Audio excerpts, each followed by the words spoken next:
Assalamualaikum warahmatullahi wabarakatuh, Bu Indah. Waalaikumsalam warahmatullahi wabarakatuh, Bu Ajeng. Bagaimana kabarnya hari ini? Alhamdulillah, hari ini kabar saya sangat luar biasa, menyenangkan. Bagaimana perasaannya hari ini? Sangat menyenangkan? Ya, karena saya kabarnya menyenangkan, perasaannya pun juga lagi happy, Bu Ajeng. Mau berbagi apa yang bisa membuat happy hari ini? Ya, yang buat happy hari ini adalah anak saya yang sakit, alhamdulillah sudah sehat. Kemudian dalam keluarga semuanya saling kompak gitu, Bu Ajeng. Kemudian murid-murid di kelas pun juga tadi teratur, tertib. Jadi hari ini saya happy. Pekerjaan di sekolah oke, di rumah pun juga oke. Alhamdulillah. Baiklah, pada kesempatan hari ini, Bu Indah akan melakukan coaching pada temannya, benar? Iya, betul sekali, Bu Ajeng. Hari ini saya ingin melakukan coaching kepada teman saya. Nah, untuk itu persiapan apa yang sudah Bu Indah lakukan? Nah, dalam coaching ini saya sudah melakukan persiapan yaitu sesuai dengan alur tirta, Bu. Jadi saat proses coaching nanti saya menggunakan alur tirta. Di mana alur tirta ini yaitu adanya tujuan, kemudian mengidentifikasi masalah, kemudian rencana aksi, dan yang terakhir yaitu tanggung jawab. Baik, namun jangan lupa selain menggunakan alur tirta, hal yang perlu diperhatikan lagi yaitu kompetensi yang harus dimiliki oleh seorang coach tentunya. Nah, kemudian kompetensi coaching apa yang Ibu ingin kembangkan dalam sesi coaching hari ini? Nah, betul, Bu. Jadi, dalam praktek coaching ini, saya ingin mengembangkan kompetensi coaching yang ingin saya yaitu, yang pertama, tentang kehadiran penuh atau present, kemudian yang kedua itu mendengarkan aktif, dan yang ketiga mengajukan pertanyaan berbobot. Oke, baik Bu. Berarti kompetensi intinya tadi ada tiga, nggih. Yaitu yang pertama kehadiran penuh atau presence, yang kedua mendengarkan aktif, dan yang ketiga mengajukan pertanyaan berbobot. Nah, kemudian dari ketiga kompetensi itu, kompetensi spesifik apa yang ingin diobservasi oleh Bu Winda? Jadi begini Bu, kompetensi yang ingin saya observasi secara spesifik yaitu dengan mengajukan pertanyaan berbobot, Bu. Baik, kenapa Ibu memilih kompetensi ini? Indikator ketercapaian dan tujuan pengembangan yang diinginkan oleh Bu Winda itu apa sebagai coach? Nah, saya sebagai coach, harapan saya adalah dapat menggugah orang untuk berpikir dan dapat menstimulasi pemikiran coachi. Kemudian saya juga ingin memunculkan hal-hal yang mungkin belum terpikirkan sebelumnya. Kemudian mengungkapkan emosi atau nilai dalam diri dan yang dapat mendorong coach itu untuk membuat sebuah aksi. Iya, untuk mendorong coach itu membuat sebuah aksi, seperti itu, Bu. Bagus sekali indikasinya, indikatornya Ibu.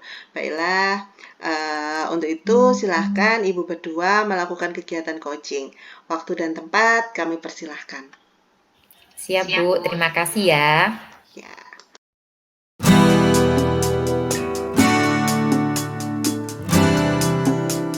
Assalamualaikum, Bu Yanti. Waalaikumsalam Bu Winda. Bagaimana kabarnya hari ini, Bu Yanti? Alhamdulillah baik. Tapi ya sedikit apa ya? Sedikit galau Bu. Waduh, ada kata galau ini ya. Memangnya Iya, kenapa, Bu, kok galau? ya itu ya Bu. Di kelas saya ini, saya kan ngajar kelas 3. Lah, itu ada murid yang gimana ya? Super aktif lah pokoknya. Super aktif, nggak bisa dibilangin kalau ada temennya mengerjakan tugas itu, dia anaknya muter. Nah, Sedangkan dia sendiri kalau ada tugas nggak mau ngerjakan gitu loh Bu. Akhirnya bingung mau gimana ini ngurusi anak si satu ini yang super aktif ini gitu loh Bu. Itu yang membuat galau. Oh gitu ya Bu ya. Jadi itu yang membuat Bu Yanti galau. Nah sebenarnya tujuan kita sharing ini apa yang diharapkan sama Bu Yanti ya? Ya itu tadi karena masalah kegalauan itu tadi Bu, saya ingin mendapatkan gimana ya, cara gimana agar si anak tersebut biar tetap aktif, cuma bisa terkontrol gitu loh Bu. Dalam sesi ini saya harap nanti kita sharing-sharing gimana sih caranya untuk menghadapi anak seperti itu gitu Bu. Begitu ya Bu Yanti ya. Baik. Nah, saya ingin tahu Bu, memangnya bagaimana ya Bu ya situasinya saat itu ya Bu ya? Situasi si anak. Iya, maksudnya kondisi kelasnya, situasi anak tersebut juga bagaimana ya Bu ya? Kalau situasi kelas sendiri itu sebenarnya sudah saya buat sedemikian rupa gimana anak-anak biar nyaman di kelas gitu Bu. Dengan kegiatan yang bermacam-macam untuk setiap anak itu juga berbeda-beda. Nah, untuk si anak ini pun juga berbeda juga materi yang saya berikan. Misalnya untuk yang lain, anak yang lain itu soalnya itu lebih gimana ya? Lebih baik, lebih sesuai dengan kemampuannya. Sedangkan anak ini sebenarnya nggak bisa baca, tapi terlalu aktif mengganggu temannya gitu loh. Ya, itulah masalahnya. Situasi yang ada di kelas saya, Bu. Jadi seperti itu ya Bu ya. Jadi anaknya ini aktif, namun anak tersebut belum bisa membaca gitu kah Bu? Ya, aktifnya dalam kan tanda kutip ya, Bu ya. Iya, iya, iya. Uh, memangnya Bu ya, aktif seperti apakah yang dilakukan anak tersebut? Nah, aktifnya itu aktif mengganggu temannya yang sedang mengerjakan tugasnya, sedangkan dia sendiri pun kalau dikasih tugas nggak mau ngerjakan gitu loh. Maunya itu muter saja, tetap ganggu temannya gitu. Oh gitu ya Bu ya. Kira-kira ya Bu ya, faktor-faktor apa ya yang mempengaruhi kok bisa anak tersebut itu melakukan hal semacam itu Bu Yanti? Ya setelah saya lihat kenapa sih anak ini kok seperti ini ya. Faktor yang mungkin karena anak ini adalah anak korban dari perpisahan orang tuanya. Jadi dia itu di rumah juga tinggal sama neneknya saja, orang tuanya itu pisah. Yang satu ada yang kerja, ayahnya kerja, sedangkan ibunya nggak tahu di mana. Gitu. Nah mungkin dari situ, dari masalah keluarga itu, akhirnya dia mencari perhatian di kelas, mencari perhatian ke gurunya, ke temannya dengan cara yang seperti itu. Oke, berarti faktornya dari keluarga ya Bu ya. Ya. Mungkin ada faktor lain Bu selain dari keluarganya? Mungkin untuk saat ini setahu saya dari faktor keluarga itu Bu. Oh, jadi dari faktor keluarga ini yang membuat si anak ini menjadi anak yang aktif, dalam tanda kutip, ya ini kayak aktifnya berbeda dari tindakan Ya, teman yang lain, begitu dia ya Bu? perhatian campur sama teman-temannya, sama gurunya gitu Bu. Ingin diperhatikan sebenarnya. Ya, ingin menjadi pusat perhatian gitu Bu ya? Ya, benar. Ya, kalau hal semacam itu, eee, Bu Yanti pernah melakukan apa ya untuk menghadapi anak tersebut? Hal yang saya lakukan selama ini, saya melakukan pendekatan secara personal sama si anak. Menanyakan, "Kenapa sih kamu kok bisa kayak gini? Kenapa nggak bisa istilahnya anteng lah di kelas, nggak ganggu temennya, kenapa? Ada apa? Ada masalah apa?" Ya tanya-tanya, sharing sama tuh anak. Ya dia katanya ya nggak bisa buka, masih belum bisa membuka diri sebenarnya. Cuma, "Nggak ada Bu, ya cuma ingin jalan-jalan aja," gitu jawabnya Bu. Ya dari situlah Ya mungkin dari jawaban-jawaban yang sederhana itu dari si anak, ya bisa disimpulkan sendiri, oh mungkin nih anak cuma mencari perhatian pada gurunya, pada lingkungannya, pada temennya gitu. Oh, jadi seperti itu. Apakah dalam melakukan pendekatan Bu Yanti, adakah hambatan yang dilakukan Bu Yanti ya? Adakah hambatan yang dihadapi Bu Yanti pada saat, melakukan pendekatan tersebut Bu Yanti?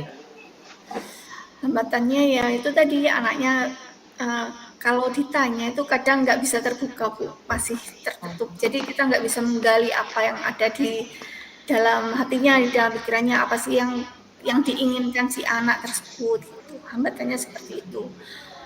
Ya, kalau untuk dari pihak yang keluarga, sejauh ini belum belum saya belum home visit lah, belum home visit secara langsung ke neneknya, ke keluarganya yang mengasuhnya tiap hari, belum. Terus kemudian ya Bu ya, situasi ideal apa yang diinginkan Bu Yanti ya?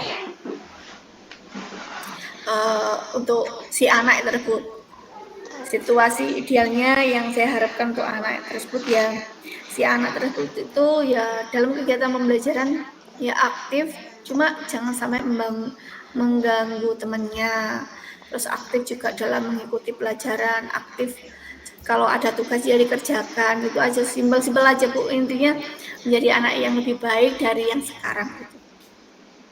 Jadi intinya semacam itu ya Bu ya. Jadi kondisi ideal yang Bu yang diharapkan dia menjadi anak yang aktif seperti teman-teman yang lain gitu ya Bu ya. Ya. Nah, kira-kira Bu ya, adakah alternatif yang Bu Yanti apa ya pikirkan gitu Bu untuk menghadapi anak ini Bu? Cara lain untuk menghadapi anak ini ya sebelum saya ingin bekerja sama dengan guru yang lain, seperti guru yang sebelumnya. Saya kan kelas 3, jadi ingin berkolaborasi dengan guru kelas 2. Mungkin mungkin kan lebih tahu dulu ya Bu ya, selama 1 tahun yang sebelumnya kan sudah tahu si anak itu gimana. Ya sharing-sharing kepada teman guru, rekan guru tersebut di kelas 2, gimana, ada apa, ada masalah apa sebenarnya si anak ini. Terus mencari solusi apa yang pernah dilakukan si guru tersebut sehingga bisa saya praktekkan juga di kelas 3. Selain itu saya juga ingin home visit ke rumahnya anaknya, ya bersilaturahmi sama neneknya, tanya-tanya gimana sebenarnya sih kebiasaan apa yang dilakukan si anak di rumah, sehingga anak tersebut kalau di sekolahan apa sama apa ya, kelakuannya intinya, kelakuannya itu sama nggak, perbuatannya itu sama nggak dengan yang ada di sekolah gitu loh. Kalau di sekolah kan dia seperti itu karena mencari perhatian, apakah di rumah dia kurang perhatian sehingga mencari perhatian di sekolah gitu Bu. Ya itu ingin berkolaborasi dengan, intinya ingin berkolaborasi dengan guru sebelumnya, terus home visit sama neneknya sana, dan mungkin juga nantinya saya ingin bekerja sama juga atau bilang sama kepala sekolah kalau memang seandainya si anak tersebut setelah saya melakukan ini, setelah melakukan pada neneknya, pendekatan sama neneknya juga belum berhasil, mungkin saya juga akan berkoordinasi juga dengan pihak sekolah, pihak kepala sekolah dan teman-teman rekan guru lainnya juga Bu. Gitu. Jadi seperti itu Bu ya. Mungkin selain berkoordinasi dengan berkolaborasi dengan rekan sejawat, kemudian melakukan home visit, kemudian koordinasi dengan kepala sekolah. Mungkin ada hal lain Bu yang ingin Bu Yanti sampaikan gitu Bu, atau alternatif lain gitu loh maksudnya, yang atau apa yang Plan B. dilakukan gitu. Ya mungkin minta bantuan sama guru agama juga biar pendekatan secara agama pun dia juga dapat gitu loh Bu. Mungkin secara agama dia akan mendapatkan apa ya, mungkin pelajaran agama yang lebih agar dia tahu mana sih, mana yang nggak baik, mana yang baik gitu loh Bu. Jadi itu ya Bu ya. Mungkin ada lagi Bu alternatif lainnya? Mungkin untuk saat ini sudah itu yang akan saya lakukan secepatnya. Baik Bu. Nah kemudian adakah yang perlu diperbaiki atau ditingkatkan dari apa yang dilakukan Bu Yanti? Yang perlu ditingkatkan ya itu tadi kerjasama atau kolaborasi dengan rekan sejawat untuk mengatasi si anak ini dengan apa ya, bagaimana mencari solusi gimana si anak ini bisa lebih aktif dalam tanda kutip yang baik, nggak seperti yang sekarang. Kemudian lebih juga bekerja sama lagi dengan neneknya, saling memantau kalau neneknya di rumah, bukannya di rumah bisa memantau anaknya, dan kami dari pihak guru di sekolah bisa memantau anaknya di sekolah gitu Bu. Jadi seperti itu.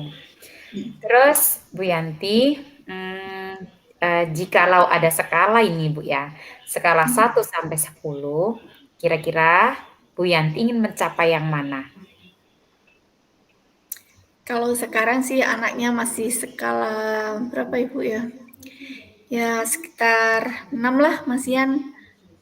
Kalau sekarang posisi sekarang itu anaknya masih 6 dan saya ingin meningkatkan skala tersebut gitu loh. Ya, Kira-kira ya kalau bisa menjadi 8 lah, dari 6 ke 8 kan ya lumayan banyak perubahannya gitu. ya. Untuk meningkatkan skala tersebut, yang dilakukan Bu Yanti, apa yang dilakukan Bu Yanti?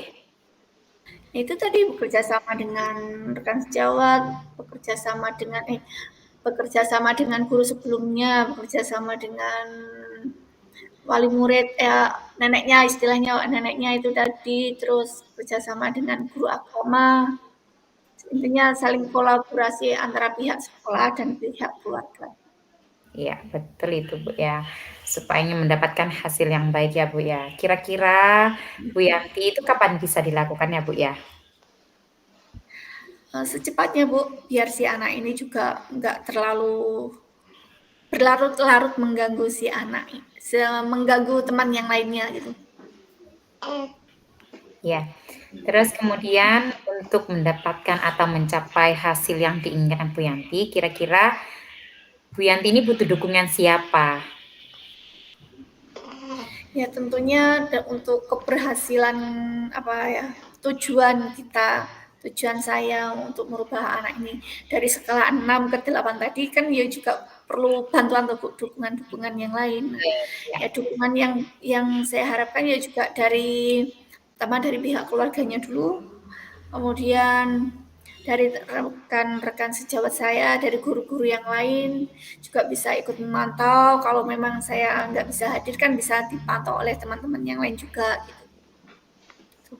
Perlu dukungan dari pihak keluarga dan dari pihak sekolah. iya, kalau begitu Bu Yanti, mungkin itu dukungan dari yang diinginkan Bu Yanti ya. Nah, dari sharing kita ini, kira-kira Bu Yanti bisa nggak menyimpulkannya?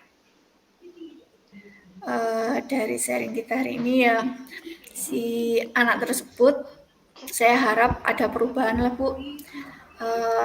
Mendapat gambaran dari percakapan kita, sharing-sharing kita hari ini. Oh si anak dari skala 6 tadi saya ingin berubah menjadi skala 8, apa yang harus saya lakukan? Oh berarti saya harus bekerjasama dengan pihak keluarga dulu, pendekatan secara personal dengan si anak pertama, kemudian home visit kepada neneknya, mencari tahu gimana kebiasaan si anak, terus apa sih yang dilakukan si anak sehingga anak tersebut bisa menjadi seperti itu. Kemudian gimana kita mencari solusi bersama agar si anak tersebut tidak melakukan hal aktif yang tanda kutip yang tanda negatif, sebenarnya yang negatif bisa menjadi positif gitu Bu. Bisa bekerja sama antara dengan pihak keluarga, dan juga saya ingin mendapat dukungan juga dengan bantuan rekan-rekan sejawat, bantuan dari pihak sekolah, dari kepala sekolah juga gitu loh Bu. Ya, Gitu. Berarti Bu Yanti sudah mendapat gambaran kan ya untuk memecahkan permasalahan Bu Yanti hadapi ya? ya. Lega berarti Bu, perasaannya lega. Ya, kalau sudah lega seperti itu, berarti Bu Yanti sudah bisa menemukan solusi dari apa yang Bu Yanti hadapi. Berarti Bu Yanti sudah hebat ya, sudah bisa memecahkan permasalahannya Bu Yanti sendiri. Nah, kalau Terima begitu, kasih Bu ya karena sharing-sharing hari ini. Ya secara tidak langsung saya juga mendapatkan apa ya jawaban dari pertanyaan saya sendiri, dari permasalahan saya sendiri. Saya juga mendapatkan jawaban dari Ibu tadi juga kan mengarahkan gimana, akhirnya mendapatkan jawaban dari pertanyaan saya. ya, iya Bu Yanti. Nah, kalau gitu, apakah ada yang perlu diseringkan lagi Bu Yanti?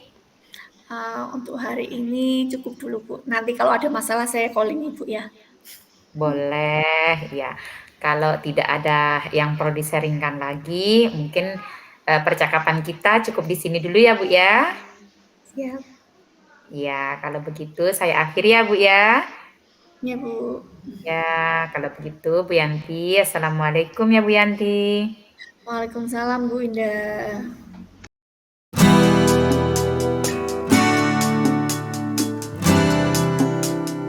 Baik Bu Winda tadi sudah melakukan coaching kan? Iya Bu, betul sekali. Nah, nggih. Hal apa yang sudah Ibu Winda lakukan terkait dengan indikator yang sudah Bu Winda ingin kembangkan tadi? Baik Bu, nah seperti ini.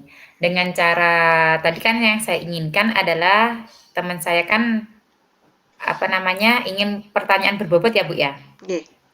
Nah, dari hal itu saya sudah sesuai dengan menggunakan alur tirta ya Bu ya, mulai dari mencari tujuan, identifikasi, rencana aksi, dan tanggung jawab. Tak lupa saya juga menerapkan kompetensi coaching-nya tadi, yaitu dengan kehadiran penuh, mendengarkan aktif, dan mengajukan pertanyaan berbobot. Semua itu dilakukan semata-mata untuk menggali dan memunculkan hal baru yang mungkin belum terpikirkan sebelumnya, mengungkapkan emosi atau nilai dalam diri, dan yang dapat mendorong coach itu membuat sebuah aksi bagi pengembangan diri dan kompetensinya. Bagus sekali yang sudah Bu Winda lakukan tadi. Nah, baiklah Bu, berdasarkan hasil observasi yang saya lakukan atas coaching yang telah Panjenengan lakukan tadi, maka ada beberapa catatan yang saya dapatkan, yaitu coaching yang sudah Ibu lakukan tadi sudah sesuai dengan alur tirta. Tadi juga Ibu sudah menerapkan kompetensi coaching, yaitu sudah menerapkan pertanyaan berbobot pada coach dan menggali nilai diri pada coach. Iya Bu, betul sekali. Nah, Terima kasih. Ibu dan coaching yang telah Ibu lakukan tadi adalah kompetensi yang ingin Ibu kembangkan lagi. Apakah ada kompetensi yang ingin Ibu kembangkan lagi setelah melihat hasil coaching tadi? Sepertinya ada Bu, yaitu saya ingin mengembangkan lagi kompetensi membantu coach membuat coach itu mengingat, kemudian merenung dan merangkai fakta sehingga dapat memahami apa yang terjadi pada dirinya, serta bisa bersifat terbuka dan eksploratif dengan kalimat yang terbuka, membuat coach itu bisa menjawab sambil berpikir. Intinya saya itu ingin membantu coach itu bisa mengeksplorasi apa yang dia pikirkan, apa yang dia inginkan biar biar coach ini bisa mengeksplornya, Bu, kayak gitu. Bagus Ibu, saya tunggu hasil coaching Ibu lagi yang tidak kalah berbobotnya dari hari ini. Selamat dan sukses buat Bu Winda. Baiklah, saya akhiri. Wassalamualaikum warahmatullahi wabarakatuh. Ya, Bu, terima kasih. Waalaikumsalam warahmatullahi wabarakatuh.